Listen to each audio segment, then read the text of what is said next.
Oi pessoal do YouTube, hoje a gente vai fazer as questões de Física e Química do ETEC 2020.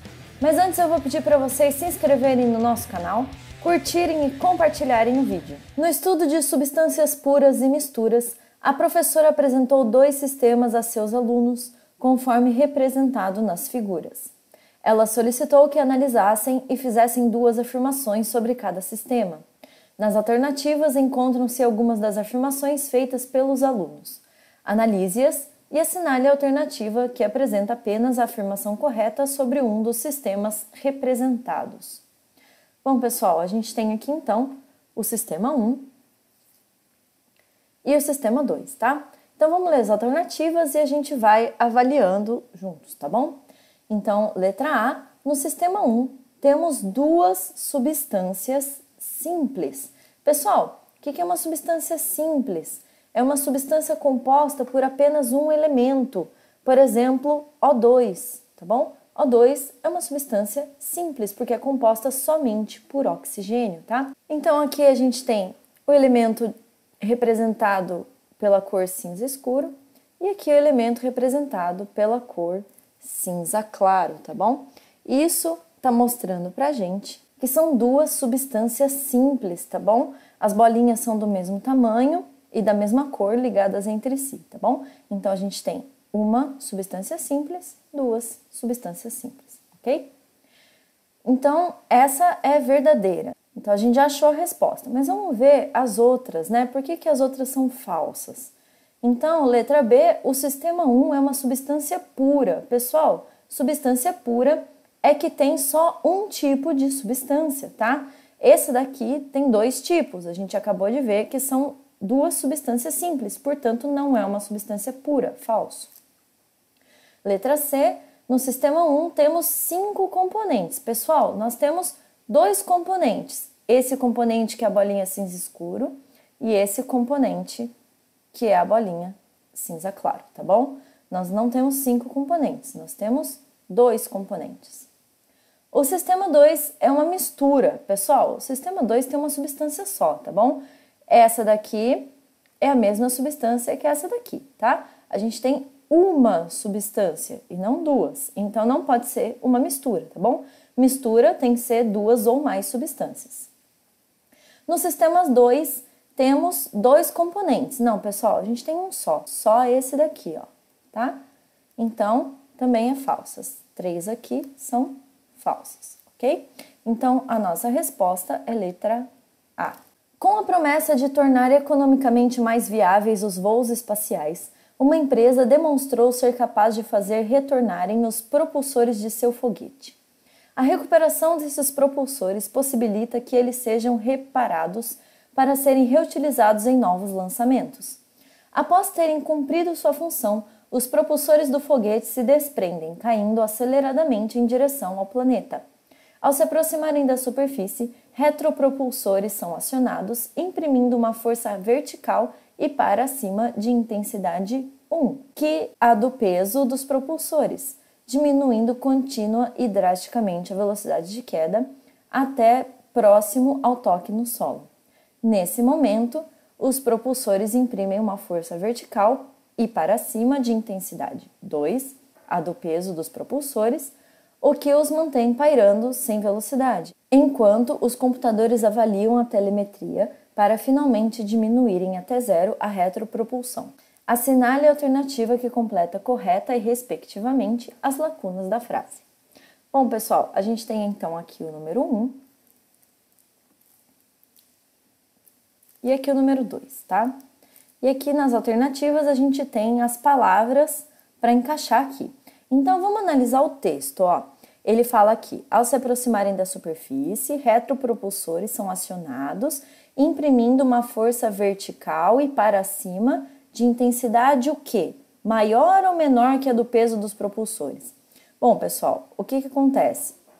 Eu vou desenhar aqui um quadradinho, tá bom? Esses são os propulsores. Eles estão caindo com uma velocidade V que vai aumentando com o tempo, tá bom? Ele fala aqui, ó, caindo aceleradamente, tá bom? O que os retropropulsores fazem? Eles fazem uma força ao contrário, tá bom? Para diminuir essa velocidade aqui, tá?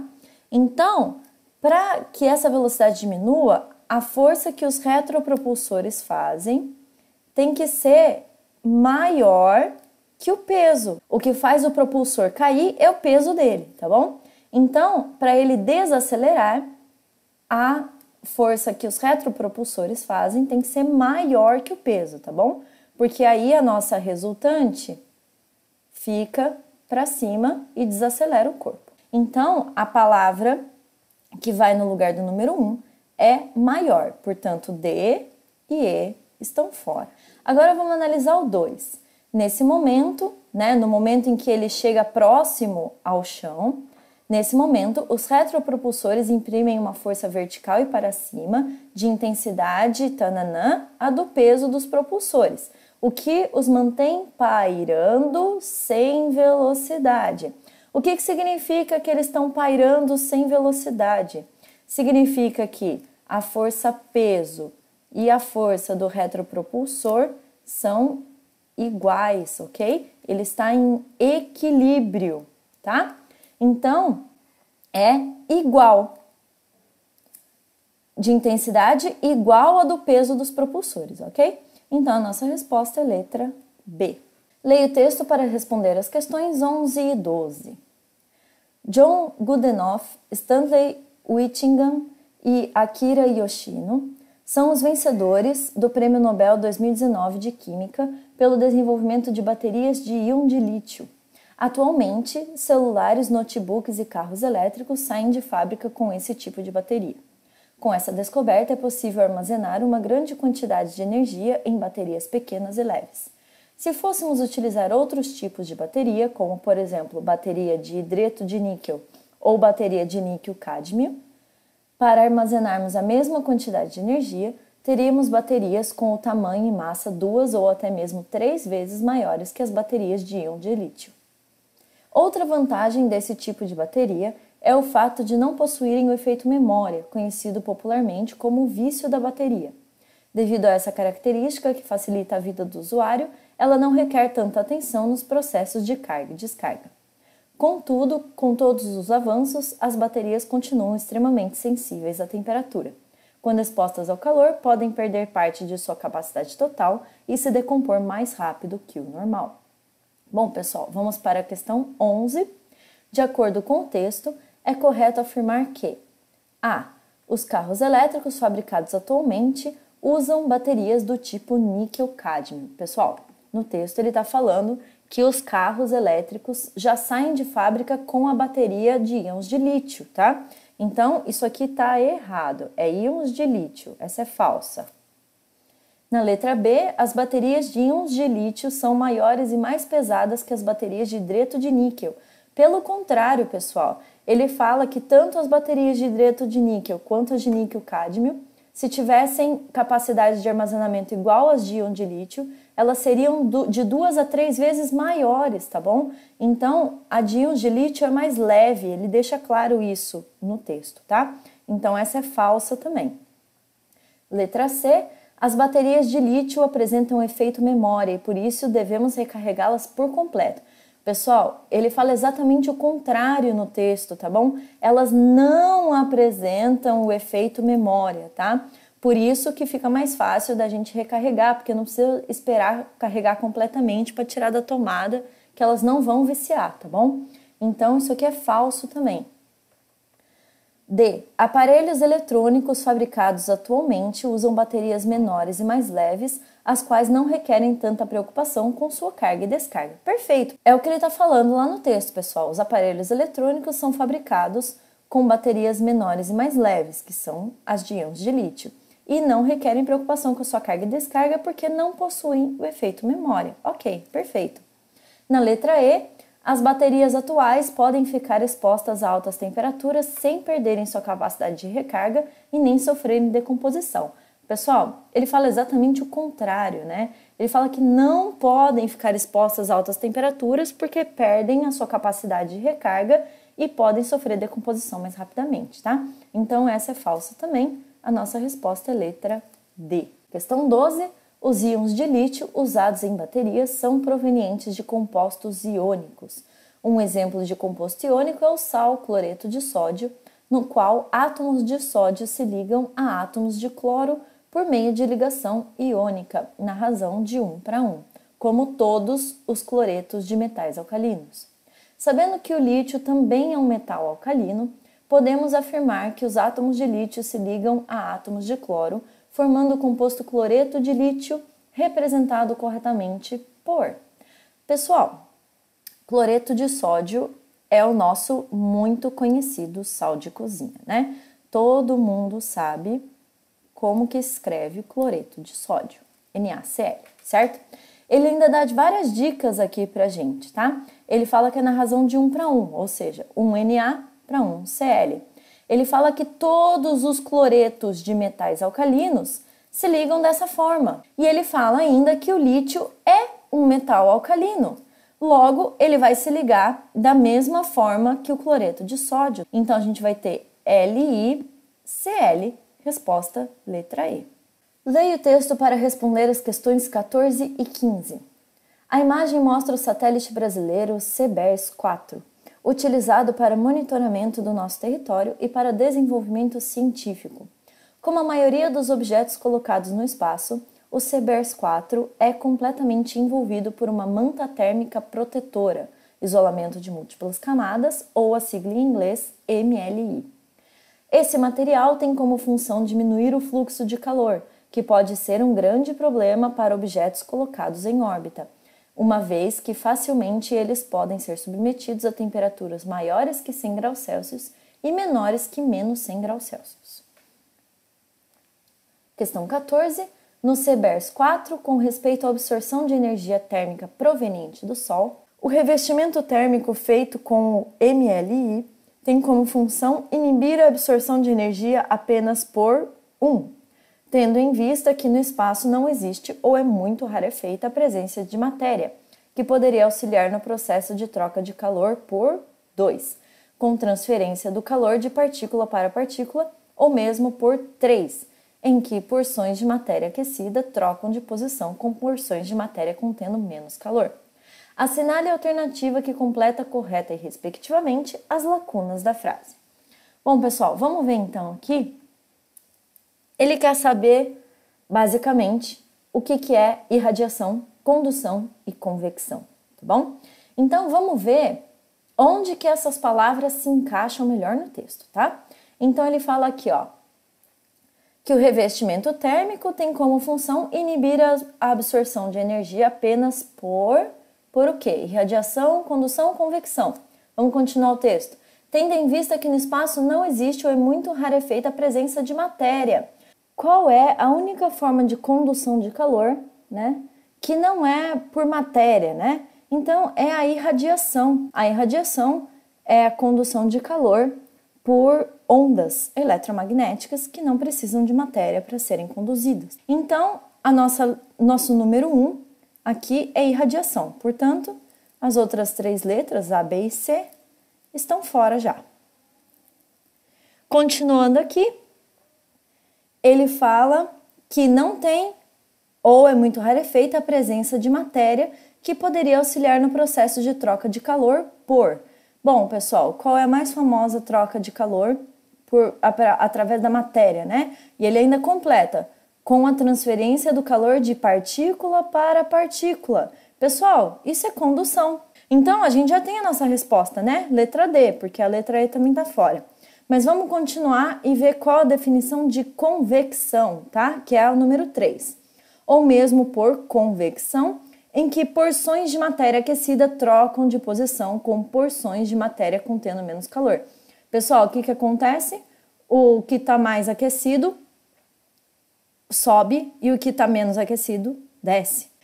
Acontece muito isso na nossa atmosfera, tá? Então, resposta letra D, irradiação, condução e convecção. Questão 15. Se o texto desta questão fosse direcionado a leitores estadunidenses, ele teria que sofrer não apenas uma tradução para a língua inglesa, como também uma conversão da escala termométrica utilizada. Isso ocorre porque os estadunidenses utilizam cotidianamente a unidade de temperatura denominada Fahrenheit. A conversão de valores expressos na escala Celsius para a escala Fahrenheit é feita utilizando sua expressão de conversão. Ele dá aí a expressão para a gente, em que Tc é um valor de temperatura expresso na escala Celsius e Tf o valor correspondente de temperatura expresso na escala Fahrenheit. Nessas condições, a menor temperatura que apareceria no texto em língua inglesa é... Pessoal, se a gente voltar no texto, a gente vai ver que a menor temperatura é o menos 100 graus Celsius. Não é o 100, é o menos 100. Essa é a menor, né? Menos 100 é mais frio que 100. Então, a menor temperatura é menos 100, tá? Então, é só a gente fazer a continha, ó. A gente tem menos 100 graus Celsius dividido por 5, tô seguindo a formulinha aqui, ó. Igual a TF menos 32 dividido por 9, tá? Então, o que que eu faço? Eu passo esse 9 lá multiplicando. Então, eu vou ter TF menos 32 igual a menos 100 dividido por 5 vezes 9. Pessoal, 100 dividido por 5 dá 20, né? Então, aqui eu vou ter menos 20 vezes 9. TF menos 32 é igual a 2 vezes 9, 18. Com um zero, 180. Então, menos 180. Agora, eu passo o 32 para lá. Passo ele positivo, tá? Então, eu vou ficar com TF igual a menos 180 mais 32, tá? E isso daqui vai dar pra gente menos 148 graus Fahrenheit. E a nossa resposta é letra C. Leia o texto para responder as questões 26 e 27. Uma das consequências das trocas de calor, que ocorrem durante uma transformação química realizada em meio aquoso, é a variação de temperatura do sistema. Se o sistema receber calor, esse sofrerá um aumento de temperatura e, se ceder calor, terá queda de temperatura. Durante uma reação química realizada em meio aquoso, observa-se a variação da temperatura do sistema de 22 graus Celsius para 28 graus Celsius. Questão 26. Conclui-se corretamente que se trata de uma reação... Pessoal, exotérmica, endotérmica, isotérmica, o que é isso mesmo, né? Exotérmica é uma reação que cede calor, libera calor para o sistema, tá bom? Endotérmica absorve calor, ela tira calor do sistema, ok? E uma reação isotérmica é que não mexe com a temperatura do sistema, fica tudo certo, sem mexer. Então, vamos ver o que fala no texto, tá? Ele fala que houve uma variação de temperatura, então não pode ser isotérmica, tá? E que a temperatura subiu de 22 para 28. Se a temperatura do sistema subiu de 22 para 28, significa que é uma reação exotérmica, porque a reação liberou calor para o sistema, por isso que a temperatura do sistema subiu. Então, agora vamos ver aqui a definição, né? Então, exotérmica, pois cedeu calor para o sistema. Perfeito. Por que que não é a B? Porque ele fala aqui que a exotérmica absorveu o calor do sistema. Não, é o contrário, né? Quem absorve o calor do sistema é a endotérmica. Então, resposta letra A. Questão 27.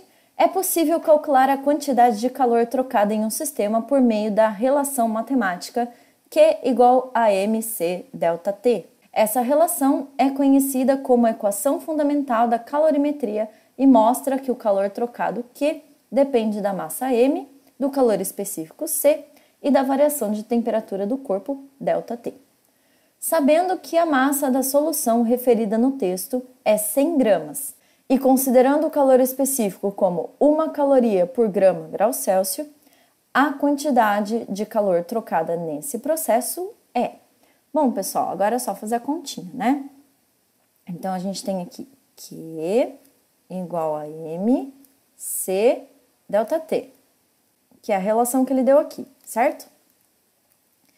Ele fala pra gente que a massa é 100 gramas. O calor específico, 1 caloria por grama grau Celsius, beleza. E a variação de temperatura? Tá lá no texto. Olha aqui, ó. 22 é a inicial, 28 é a final. Então, se a gente tem um ΔT, a gente faz final menos inicial, tá? Bom, então a gente tem Q igual a 100 vezes 1 vezes 28 menos 22. 28 menos 22 é 6. Pessoal, uma coisa muito importante que a gente tem que conferir.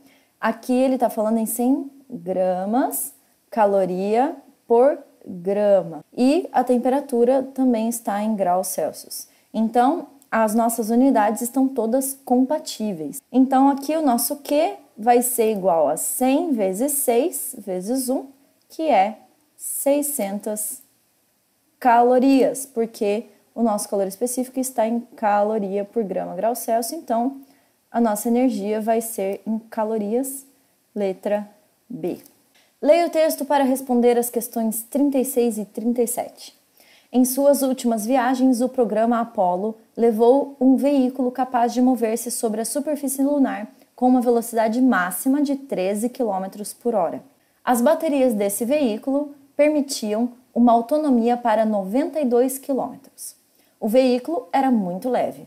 Na Terra, seu peso era aproximadamente 2.100 newtons, enquanto que na Lua pesava cerca de 350 newtons. Questão 36. Admita que os astronautas, ao utilizarem o veículo lunar, mantiveram velocidade constante igual à velocidade máxima. Assim sendo, a expectativa do tempo de uso do veículo até o total esgotamento de suas baterias seria de aproximadamente. Bom, pessoal, a gente vai ter que voltar no texto, né?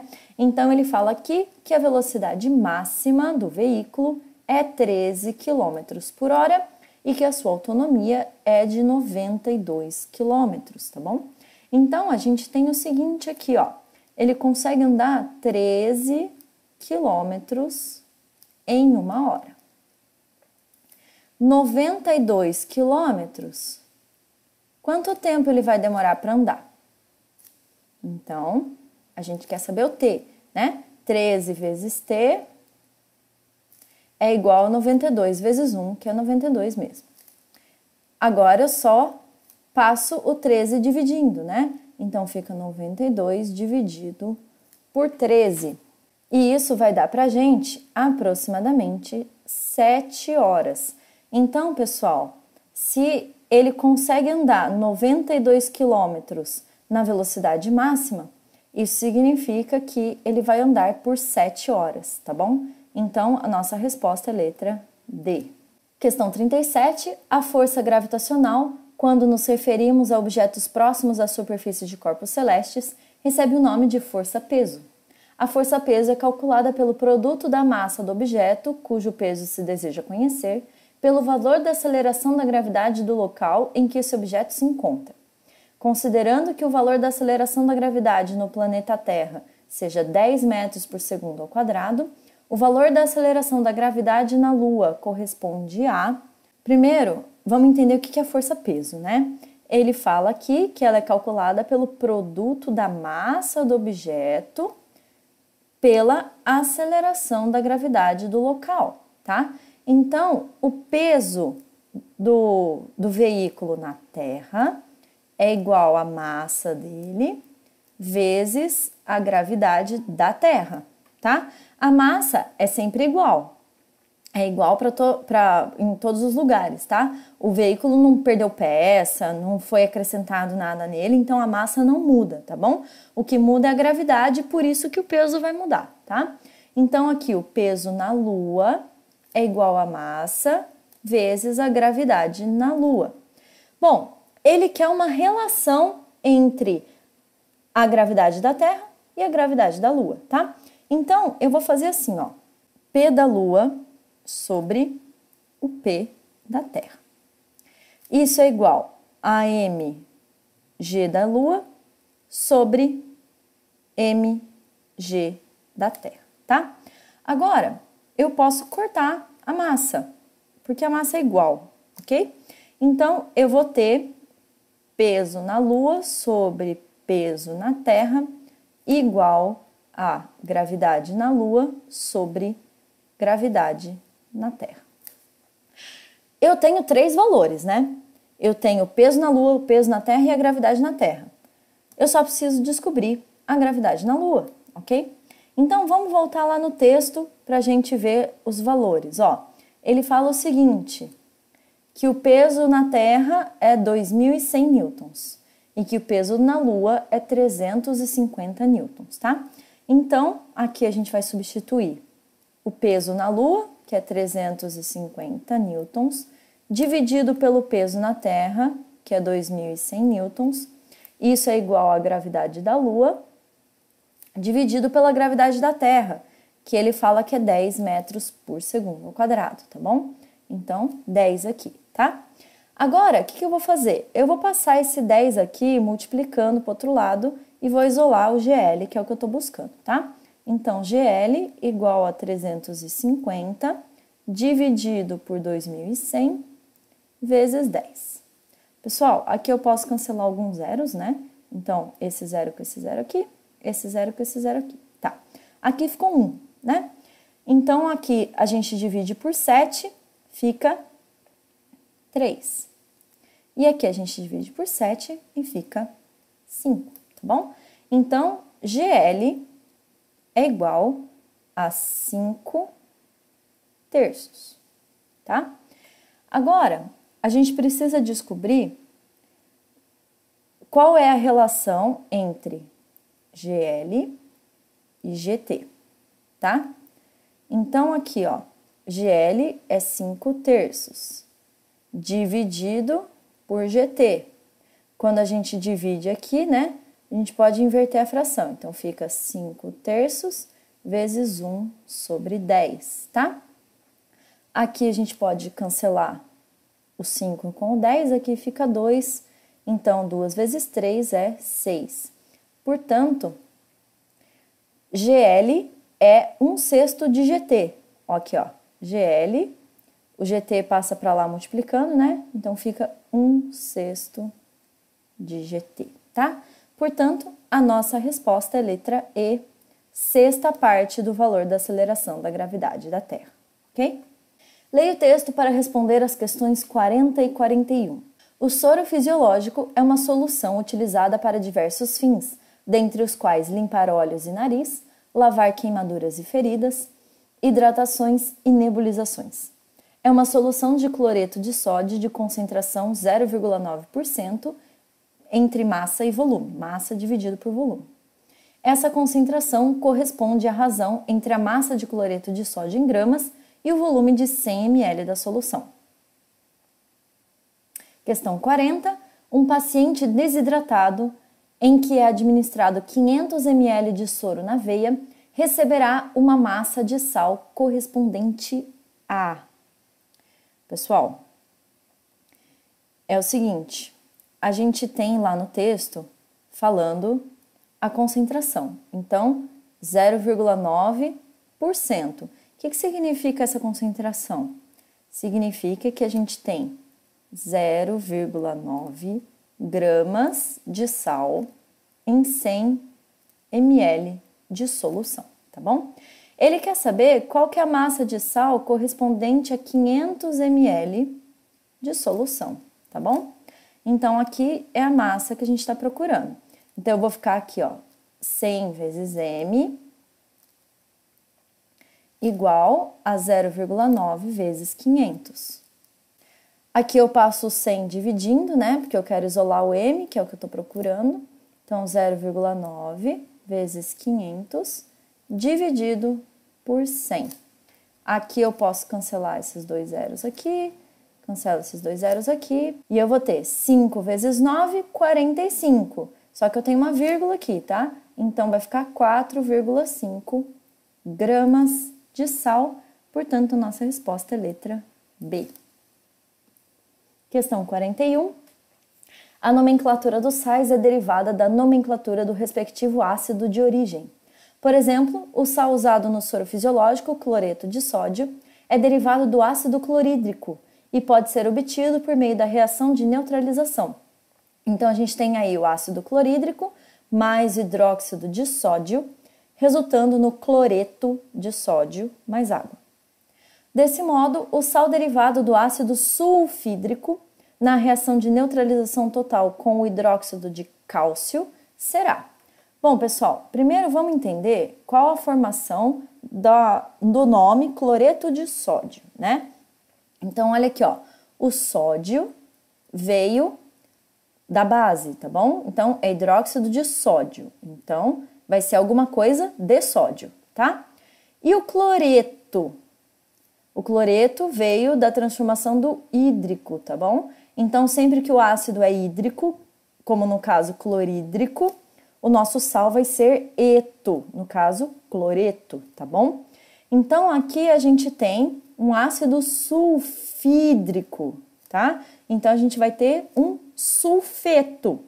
Olha aqui, então, o sulfato já era, o sulfito já era, o sulfato já era, tá bom? Então, a gente vai ter um sulfeto, eto, tá bom? E ele quer a neutralização com o hidróxido de cálcio, tá bom? Então, vai ser um sulfeto de quê? De cálcio, tá? Porque é o nome que tá na base, tá bom? Então, não tem nada a ver com sódio. Vai ser sulfeto de cálcio, letra A. Questão 42. Leia as afirmações e a imagem. Todo ímã possui dois polos magnéticos conhecidos como norte e sul. Nos ímãs, as linhas de campo magnético saem do polo norte, circundam externamente o ímã e entram no polo sul. Quando dois ímãs são aproximados, os polos de nomes diferentes se atraem, enquanto que os polos de nomes iguais se repelem. A agulha de uma bússola é um ímã. A ponta dessa agulha corresponde ao polo norte desse ímã.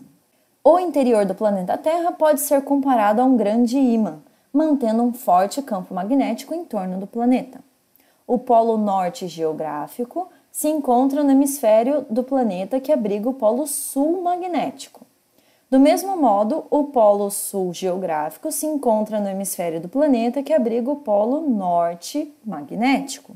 Considerando cada uma das afirmações e tendo como referência a posição do planeta na imagem apresentada, o ímã que poderia substituir o interior da Terra é... Bom, pessoal, já de cara aqui, a última dica indica pra gente, né? Então, aqui é o polo norte geográfico e ele fala que o polo norte geográfico abriga o polo sul magnético. Então, aqui seria o sul. E ele fala que o polo sul geográfico abriga o polo norte magnético, tá bom? Então, aqui seria o polo norte magnético. Outra dica importante aqui que ele fala é que nos ímãs as linhas de campo magnético saem do polo norte e entram no polo sul. Então, aqui a gente pode ver que as linhas estão saindo do polo norte e entrando no polo sul. Então, esse daqui é o nosso ímã do interior da Terra, com o polo norte aqui embaixo e o polo sul aqui em cima. Então, vamos ver as figuras aqui. Então, a gente tem o sul em cima e o norte embaixo, portanto, letra B. SOHO, abreviação de Solar and Heliospheric Observatory, é uma sonda que orbita o Sol e coleta informações de nossa estrela utilizando vários instrumentos. Um deles registra o comportamento da coroa solar e, para isso, conta com um pequeno disco opaco que fica estrategicamente posicionado à frente da câmera, ocultando a visão do disco solar. Esse instrumento simula o que acontece quando, devidamente protegidos, estamos observando daqui da Terra o Sol no momento em que ocorre um eclipse. Bom, pessoal, se o disco opaco cobre o Sol, é a mesma coisa que a Lua cobrindo o Sol, certo? Então, o que acontece? É um eclipse solar. Vamos ver as opções de eclipse solar, porque eclipse lunar já está fora, né? Então, esse aqui está fora, esse aqui tá fora. Eclipse lunar é quando a Terra passa na frente da Lua e cobre a Lua por um tempo, né? Não deixa a luz do Sol chegar na Lua. Agora vamos ver a letra C. Solar total com a Lua se interpondo entre a Terra e o Sol. Perfeito, né? O eclipse solar ocorre quando a Lua se interpõe entre a Terra e o Sol e evita que a luz solar chegue para nós. Vamos ver a letra D. Solar total com a Terra se interpondo entre a Lua e o Sol. Não, pessoal, né? Aí é eclipse lunar. Quando a Terra se interpõe entre a Lua e o Sol, eclipse lunar. E o AE é solar parcial com a Lua se interpondo entre a Terra e o Sol. Pessoal, as duas, a Lua se interpõe entre a Terra e o Sol. Então, as duas estão certas? Não. Olha aqui, ó. Vamos ver. Ele fala que o registro é do comportamento da coroa solar. Quando que ocorre a coroa solar? Quando o Sol está completamente coberto pela Lua, tá bom? Fica só aquele frisinho em volta da Lua, tá? Quando que isso acontece? Quando o eclipse solar é total. A Lua entra todinha na frente do Sol, tá? Então, por isso que é letra C e não letra E, tá? Na letra E não ocorre o fenômeno da coroa solar, por isso que precisa ser o eclipse solar total. Portanto, nossa resposta é letra C. Eu espero que vocês tenham gostado das resoluções. Peço novamente que se inscrevam no nosso canal, curtam e compartilhem o vídeo. Bons estudos e até a próxima!